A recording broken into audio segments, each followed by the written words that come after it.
Bismillahirrahmanirrahim. Faqala an-nabiyyu sallallahu alaihi wasallam libnatihi Fatimah, "Law sya'allahu ya Fatimatu la tahanat lakir roha wahdaha, walakin aradallahu ta'ala ayyaktuba lakil hasanati wa yukaffiru lakis sayyiati wa yarfa'u lakid darajati." Faqala Nabi sallallahu alaihi wasallam, Nabi berkata libnatihi kepada anak perempuannya yang bernama Fatimah. Apa kata Nabi? "Lau sya'allahu ya Fatimah, kalau seandainya Allah berkeinginan, wahai Fatimah, la tahanat lakir roha wahdaha, pasti akan menggiling laki buat engkau, hai Fatimah, ar-roha, daripada penggilingan, wahdaha, lak sendiri, artinya menggiling sendiri tanpa ada yang menggilingin. Karena kan kalau cerita dari yang sebelumnya tuh bahwa tatkala Fatimah dengan Fatimah masuk ke rumah Rasulullah Sallallahu Alaihi Wasallam bersama dengan suaminya Sayyidina Ali. Beliau pada saat itu masuk ngelihat bukan Fatimah yang masuk, Rasulullah yang masuk ke rumah Fatimah, sedangkan Fatimah ngelihat seperti Rasulullah ngelihat sedang menumbuk padi, menggiling padi, sedangkan Fatimah dalam keadaan menangis.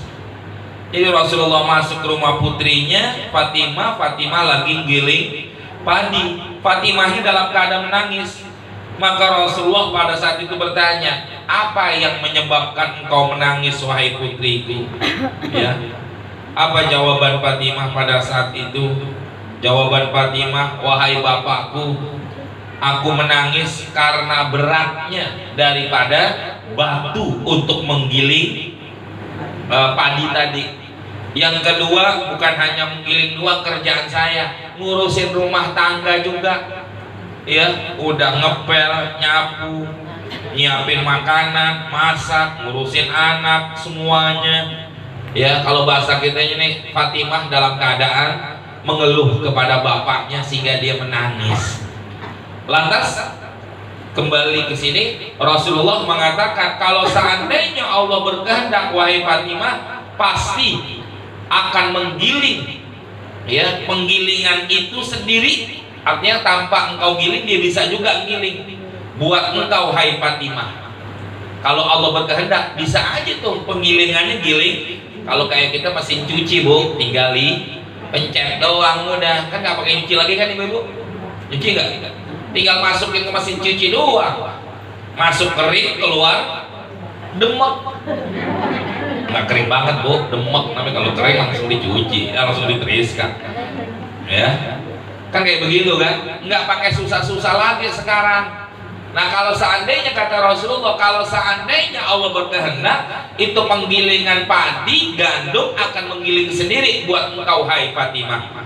Walakin akan tetapi aradallahu ta'ala, Allah berkeinginan ayyaktuba lakil hasanat, Allah berkeinginan ingin mencatat kebaikan buat engkau, al hasanati, berupa pahala.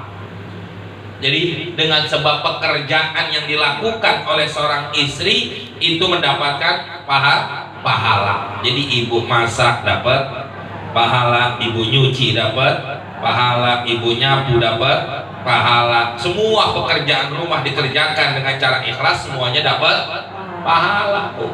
Itu ladang pahalanya buat perempuan di situ.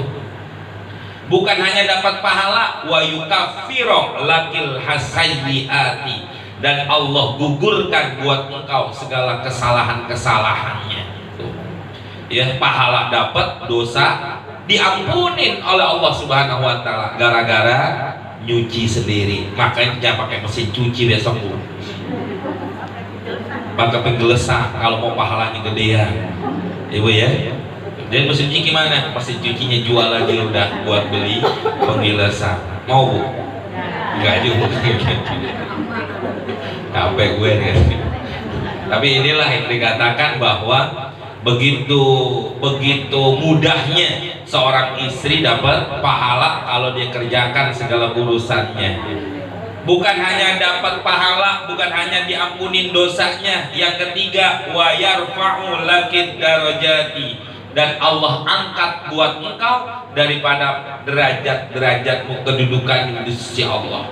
Kan orang bisa diangkat derajat tuh Bu, gara-gara kita melakukan apa nih? Sholat, atau dengan sebab kita puasa, atau dengan sebab apa namanya kita melakukan kebaikan-kebaikan, amal-amal soleh. Tapi buat orang perempuan Allah bakal angkat derajatnya sekalipun dia tidak melakukan sholat duha, nggak melakukan apa namanya puasa sunnah dan lain-lain sebagainya.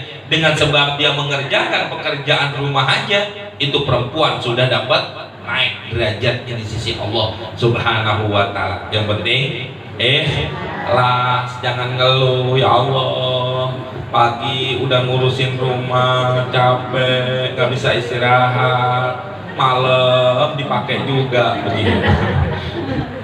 Pakai nggak Bu? Pakai baju ya. Ini yang kadang-kadang buat kita nih hal yang kayak begini ya, akhirnya apa? Pahala-pahala itu akan tertutup. Maka inilah satu kemuliaan bagi seorang istri melakukan daripada pekerjaan rumah tangganya. Ikhlasin aja di situ ladang pahala ya.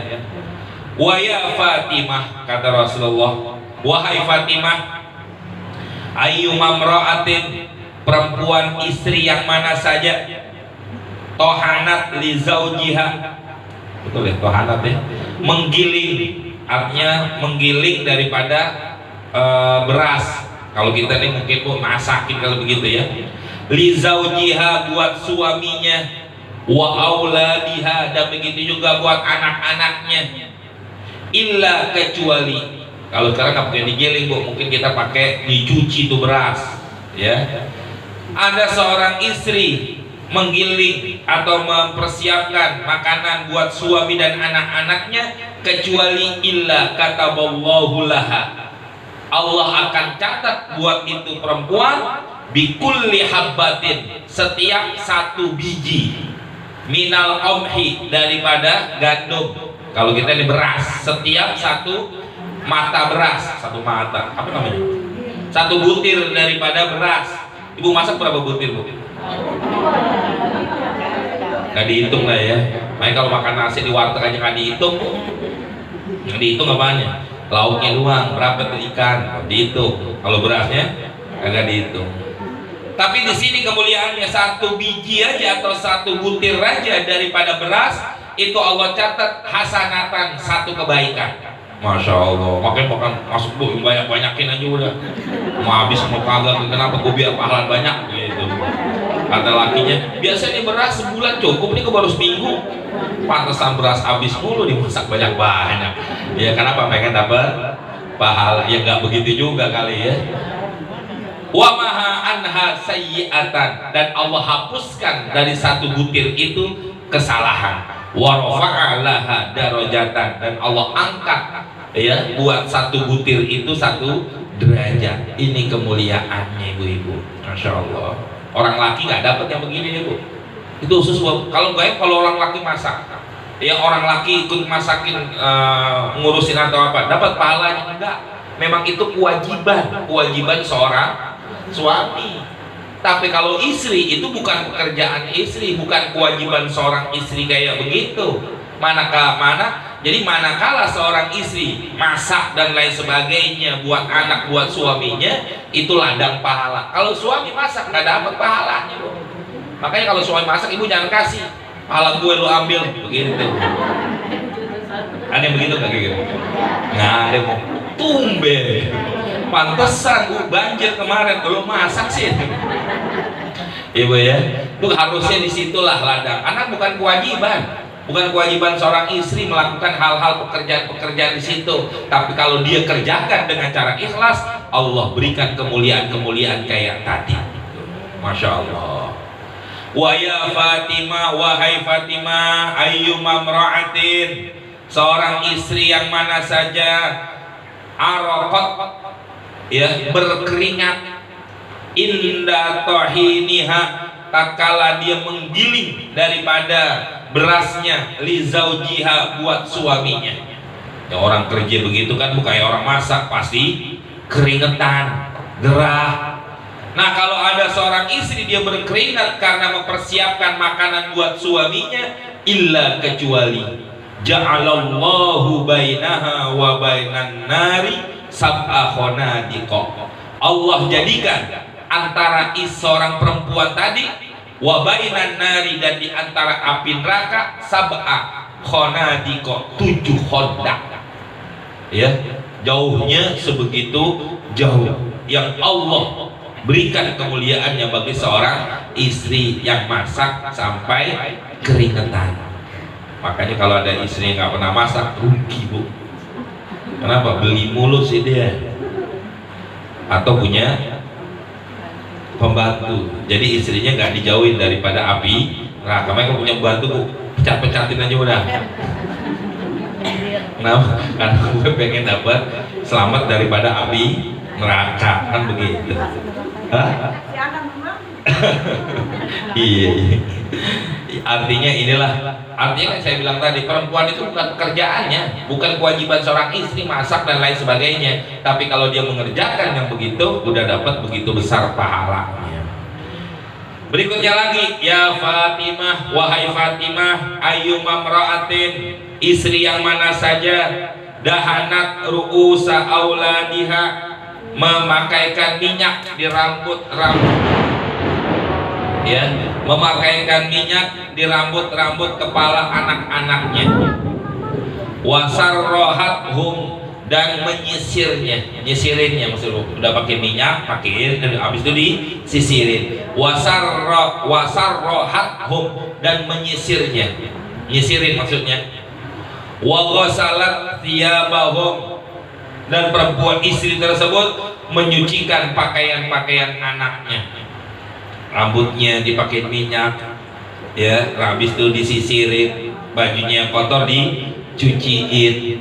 Illa kecuali kalau ada istri yang ngerjain kayak begitu, kata wallahu laha, Allah akan catat buat itu perempuan ajroman at'ama, seperti pahala orang yang memberikan makan alfa ja'iin, 1000 orang lapar, wakasa alfa uryanin, memberikan pakaian 1000 orang yang tidak berpakaian. Pahalanya seperti itu. Sanggup kasih makan orang 1000?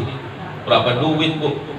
Kalau kali 10.000 aja, kali 1000 udah berapa? 1 juta.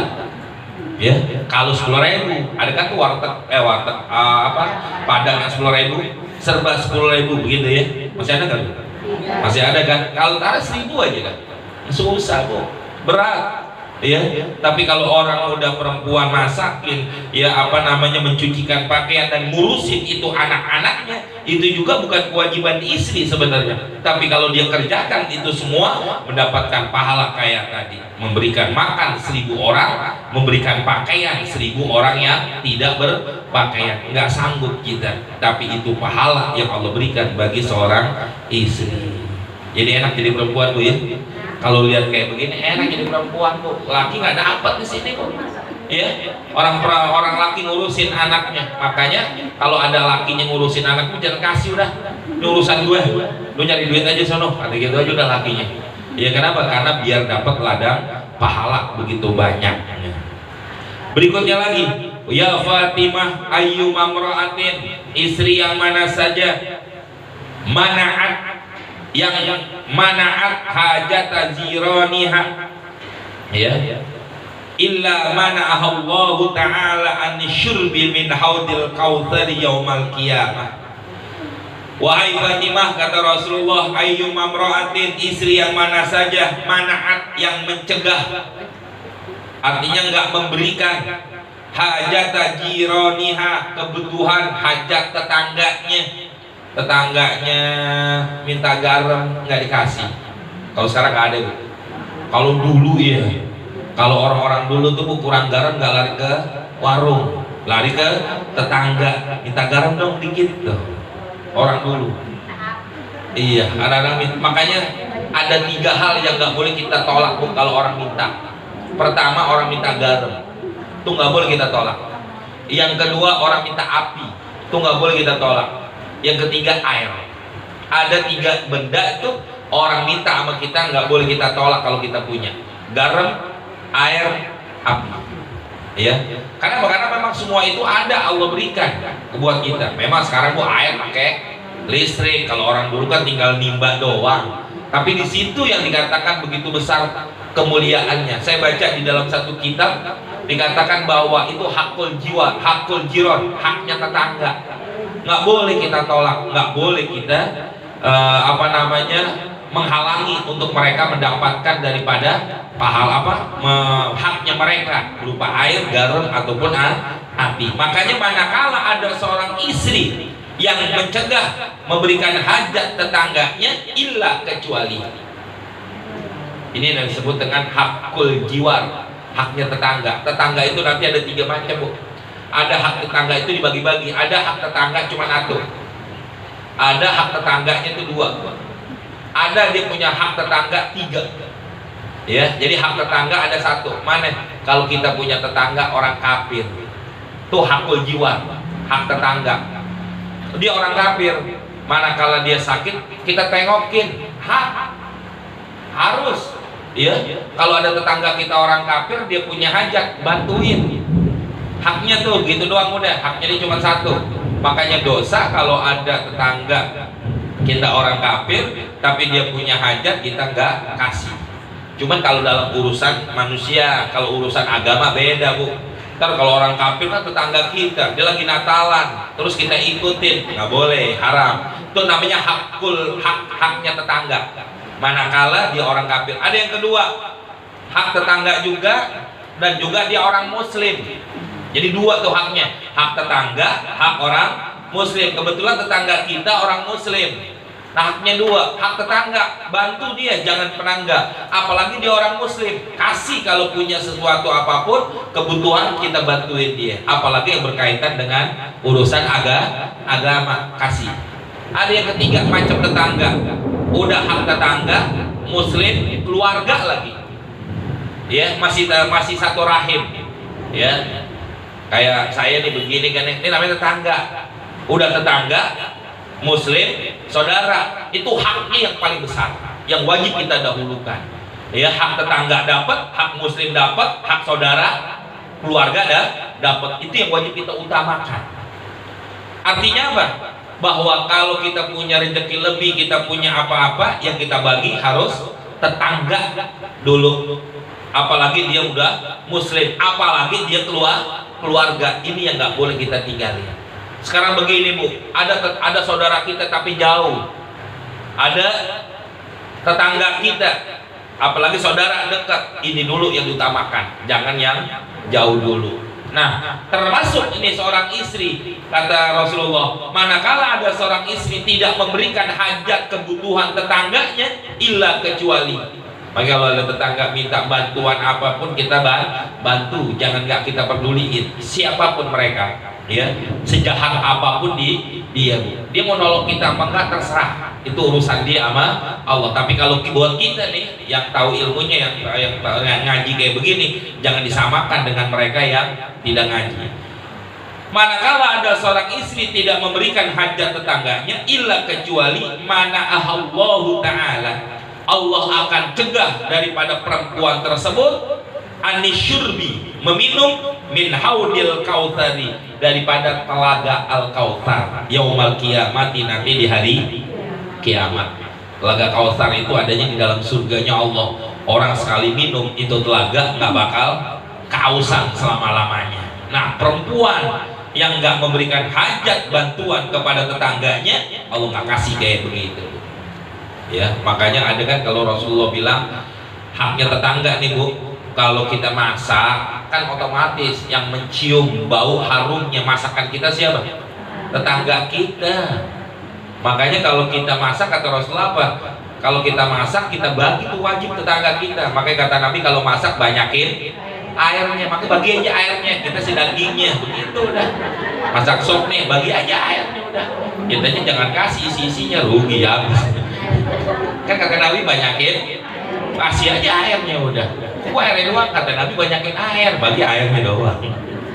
Itu sampai kayak begitu haknya tetangga yang wajib kita berikan. Makanya makanya orang-orang tua kita dulu tuh hidupnya berkah kayak begitu.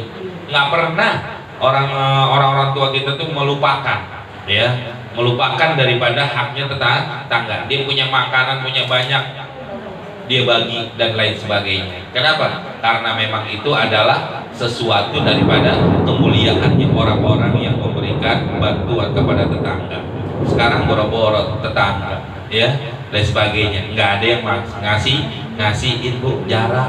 Betul apa enggak? Sekarang jarang yang begitu, udah susah. Jangan ke tetangga, apalagi gurunya, aduh, nggak bakal dapet dah. Jauhan alasan aja loh. Bukan apa bu? Bukan ngarepin, ngingetin kan gitu. Terakhir satu lagi, ya Fatimah, afdalu min dzalika kullihi. Yang paling afdol dari itu semua tadi di atas tuh, ngurusin suami, ngurusin makan, apalah sebagainya, ngurusin anak dan lain sebagainya. Kata Nabi, afdalu min dzalika kullihi. Yang paling afdol dari itu semua, apa yang harus dicari orang-orang istri? Ridho zauji an zaujatihi, ridhonya suami daripada seorang istri. Jadi seorang istri nyari ridhonya dulu suami, ya. Dari sekian banyak cari dulu ridhonya, ya. Kenapa demikian? Karena dikatakan ridho Allah fi ridho zauj, ridhonya Allah terhadap istri tergantung kepada ridhonya suami. Senangnya suami, maka Allah akan senang kepada itu istri. Walau kana zaujuki, kalau seandainya ada suamimu ghaira radin, tidak ridho, anki, dari engkau hai Fatimah, ma kuntu ad'u lagi, saya tidak akan mendoakan engkau. Rasulullah sendiri, anaknya, kalau anaknya itu Fatimah tidak mendapatkan ridho dari suaminya yaitu Sayyidina Ali, Rasulullah nggak bakal mau ngedoain daripada anaknya. Kenapa? Amma ta'lamina ya Fatimah, apakah kau tidak tahu wahai Fatimah, anna ridho zauji min ridhollahi ta'ala, sesungguhnya ridhonya suami tergantung ridhonya suami itu daripada ridhonya Allah Ta'ala. Wa suhtohu, murkanya suami, min suhtillahi Ta'ala, datang daripada murkanya Allah Subhanahu wa Ta'ala. Jadi kalau suaminya ridho, Allahnya juga bakal ridho. Suaminya murka, Allah pun bakal murka kepada itu istri. Jadi artinya apa?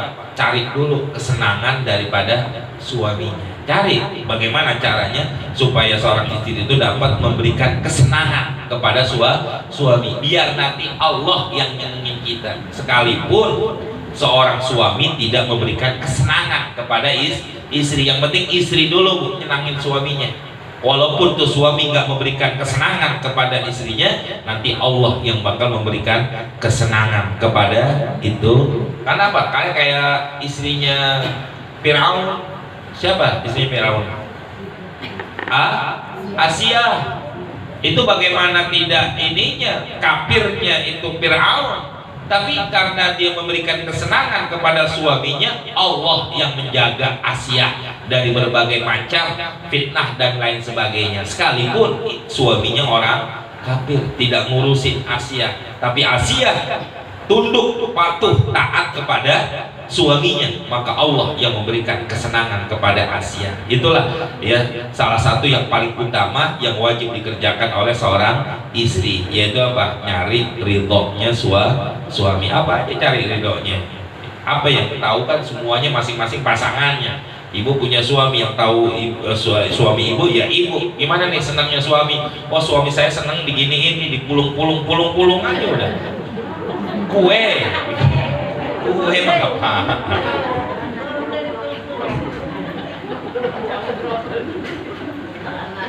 Apaan sih lagi tahu ya? Ya, mudah-mudahan ada manfaatnya. Wallahu a'lam bishawab.